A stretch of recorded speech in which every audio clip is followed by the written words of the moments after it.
हम तो जाने तुम देश स्वरूपा, हमरी बुद्धि अंध गहर कूपा।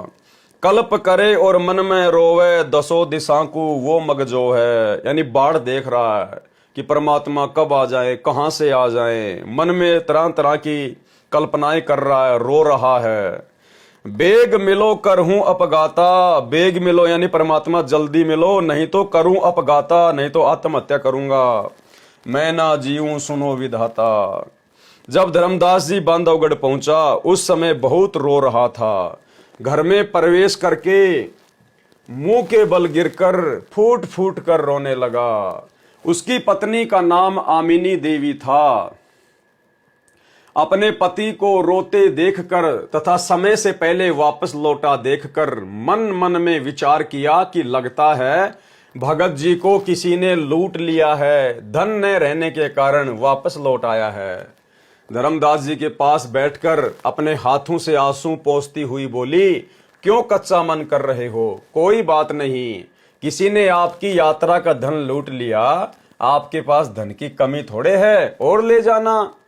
अपनी तीर्थ यात्रा पूरी करके आना, मैं मना थोड़े करूंगी। कुछ देर के बाद दृढ़ मन करके धर्मदास जी ने कहा कि आमिनी देवी, यदि रुपए पैसे वाला धन लुट गया होता तो मैं और ले जाता। मेरा ऐसा धन लुट गया है जो शायद अब नहीं मिलेगा। वह मैंने अपने हाथों अपनी मूर्खता से गवाया है।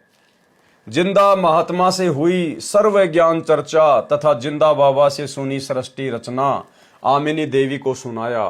सर्व ज्ञान परमाणु सहित देखकर आमिनी ने कहा कि सेठ जी, आप तो निपुण व्यापारी थे, कभी घाटे का सौदा नहीं किया करते थे। इतना प्रमाणित ज्ञान फिर भी आप नहीं माने। साधु को तो नाराज होना ही होना था।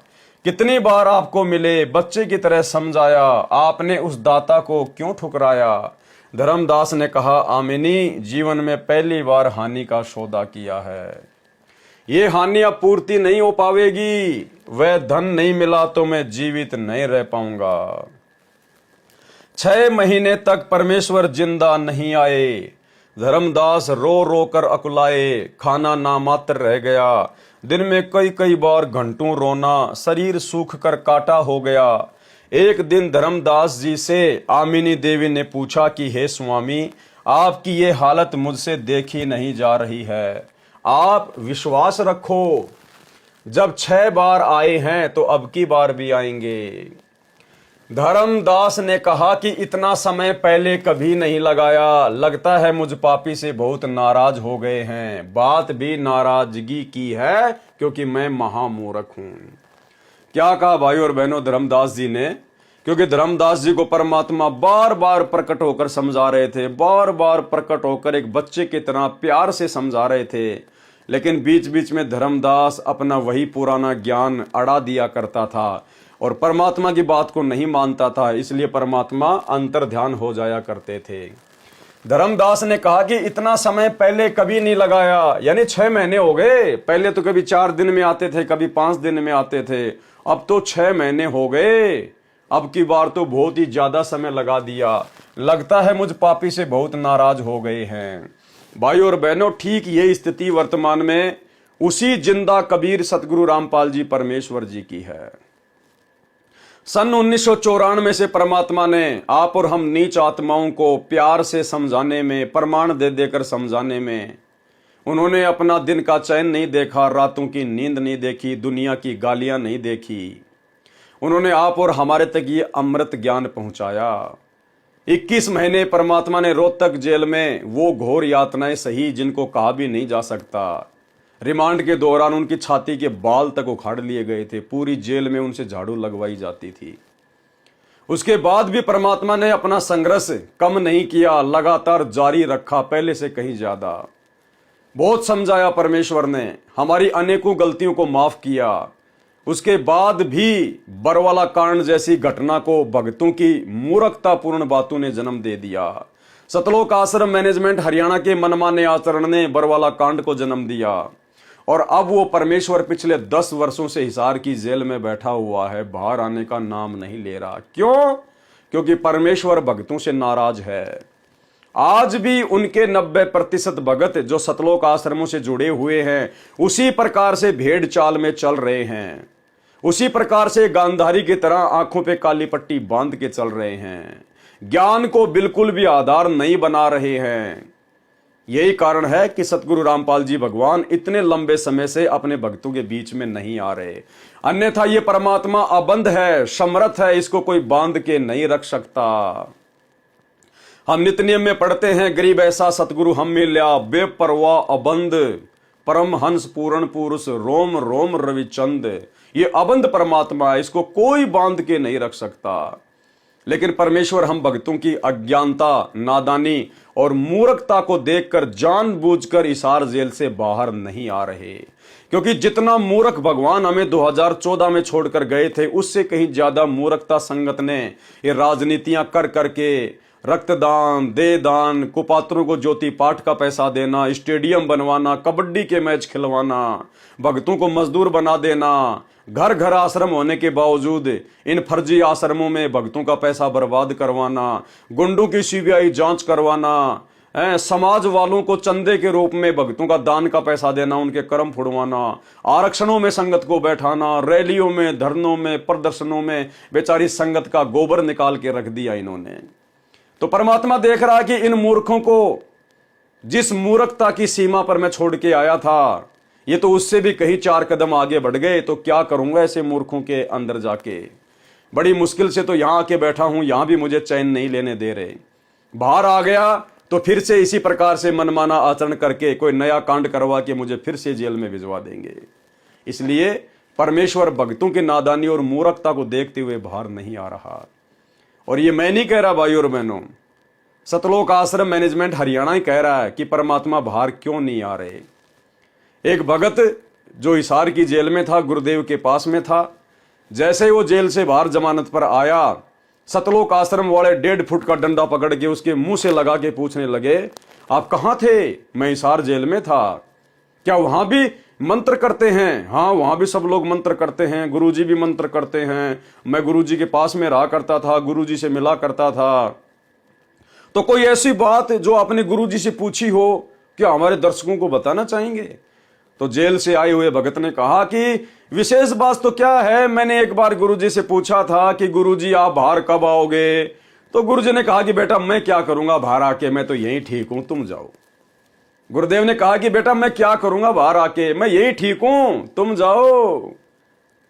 क्योंकि भक्तों के अंदर वो तड़प है ही नहीं, भक्तों के अंदर अपने गुरुजी के प्रति वो प्रेम, वो प्यार, वो कसक, वो तड़प अभी है ही नहीं। 90% संगत में सब देखा देखी में चल रहे हैं, भेड़ चाल में चल रहे हैं। जैसा गुरुजी का कलयुगी परिवार एक पीला पर्चा निकाल देता है, कोई आदेश दे देता है, पूरी की पूरी दौड़ लगा देती है संगत उसी के पीछे। ना कोई ज्ञान को आधार बनाती है, ना कोई सत्संगों को आधार बनाती है, कुछ नहीं लेना देना। एक पीला पर्चा निकाल दिया, गुरुजी का आदेश है बीजेपी को वोट देना है, तो सब बीजेपी के पीछे लग जाएंगे। शाम को फिर पीला पर्चा आ गया कि अब कांग्रेस को वोट देना, तो सब कांग्रेस के पीछे लग जाएंगे। किसी का कोई आत्म ज्ञान नहीं है, किसी को कोई परमात्म ज्ञान नहीं है, सब लातों के भूत बने हुए हैं। तो सुनिए वो इंटरव्यू जिसमें गुरुदेव ने खुद मना कर दिया कि भाई मैं बाहर जाके क्या करूंगा, मूर्खों की मंडली में जाके क्या करूंगा, अभी उनको मेरी आवश्यकता ही नहीं है। सुनिए। सुनने में आता है कि जहाँ भी संत रामपाल जी महाराज के शिष्य बैठते हैं वहाँ सत्संग जैसा माहौल पैदा हो जाता है। अंदर जेल के अंदर संत रामपाल जी महाराज के शिष्य जो हैं, जैसे आपने टीवी चैनल का बताया, टीवी चैनल पे संत रामपाल जी महाराज का सत्संग देखते हैं, उसी तरीके से क्या वो मंत्र जाप भी जो दे रखे हैं वो मंत्र जाप भी वहाँ करते हैं? वो हाँ जी बिल्कुल मंत्र जाप करते हैं वो वहाँ पर। हाँ जी मैं भी वहाँ पर मंत्र जाप करता था, ऐसी कोई पाबंदी नहीं है, मतलब कि कोई बात बताओ दर्शकों को, जो समाज के अंदर भ्रमणा फैली हुई है, कोई कुछ कहता है कुछ कहता है। आप संत रामपाल जी महाराज से बाई फेस और बिल्कुल नज़दीकी से मिले हो हिसार जेल के अंदर, तो कोई ऐसी बातें संत रामपाल जी महाराज से हुई हो आपकी जो शिष्यों को आप बता सकें? क्या कुछ कहते थे? वो तो यही पूछा था कि गुरुजी आप बाहर कब आओगे। गुरुजी ने तो यही बोला था कि बाहर क्या करेंगे, मैं यही ठीक भक्ति कर रहा हूँ, आप जाओ बाहर। वो तो यही पूछा था कि गुरुजी आप बाहर कब आओगे। गुरुजी ने तो यही बोला था कि बाहर क्या करेंगे, मैं यही ठीक भक्ति कर रहा हूँ, आप जाओ बाहर। वो तो यही पूछा था कि गुरुजी आप बाहर कब आओगे। गुरुजी ने तो यही बोला था कि बाहर क्या करेंगे, मैं यही ठीक भक्ति कर रहा हूँ, आप जाओ बाहर, आप अपनी भक्ति करो, ज्ञान समझाओ ये एक प्रमाणित ज्ञान है वेद शास्त्रों और ग्रंथों से। आप मेल मतलब देख भी सकते हैं, आप मिलाकर ग्रंथों से बिल्कुल मेल खाता है, कोई दिक्कत नहीं है, ज्ञान एक नंबर है। दूसरी बात भाई और बहनों, परमात्मा की आवश्यकता, गुरुदेव भगवान की आवश्यकता क्यों पड़ती है? गुरुदेव की आवश्यकता पड़ती है गुरुदेव से उपदेश लेने की। तो उपदेश के लिए सतलोक आश्रम मैनेजमेंट हरियाणा ने जगह जगह फर्जी नामदान सेंटर खोल रखे हैं, नगर नगर में अपनी धार्मिक दुकानें खोल रखी हैं। इसलिए नाम उपदेश लेने के लिए किसी को भी संत रामपाल जी की आवश्यकता नहीं है। उसके बाद गुरु की आवश्यकता पड़ती है, यदि नाम खंडित हो जाए, मर्यादा टूट जाए, तो नाम शुद्ध करवाने के लिए। अब नाम शुद्ध करवाने की व्यवस्था भी इन्होंने प्रत्येक नामदान सेंटर पे करवा रखी है। तो नाम शुद्ध करवाने के लिए भी संगत को संत रामपाल जी की आवश्यकता नहीं है।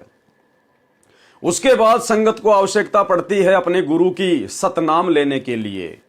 तो भाई सतनाम देने की प्रोसीजर भी सतलोक आश्रम मैनेजमेंट हरियाणा ने नगर नगर में नामदान सेंटरों पे कर रखी है। तो सतनाम के लिए भी किसी को संत रामपाल जी की आवश्यकता नहीं है। उसके बाद गुरु की आवश्यकता पड़ती है सारनाम लेने के लिए। तो भाई सारनाम भी फर्जी तरीके से संत रामपाल जी की गैर हाजिरी में अपने धार्मिक धंधे के लिए, एक एक पाठ के पैसों के लिए 21-21, 25-25 हजार रुपए में वो सारनाम भी इन्हीं नामदान सेंटरों पे दिया जा रहा है और लाइन लगाकर लोग ले रहे हैं। तो सारनाम के लिए भी संत रामपाल जी की किसी को आवश्यकता नहीं है। फिर गुरु की आवश्यकता पड़ती है सार शब्द के लिए। तो सार शब्द के नाम पे भी सतलोक आश्रम मैनेजमेंट हरियाणा ने संगत को मूर्ख बनाना शुरू कर दिया है।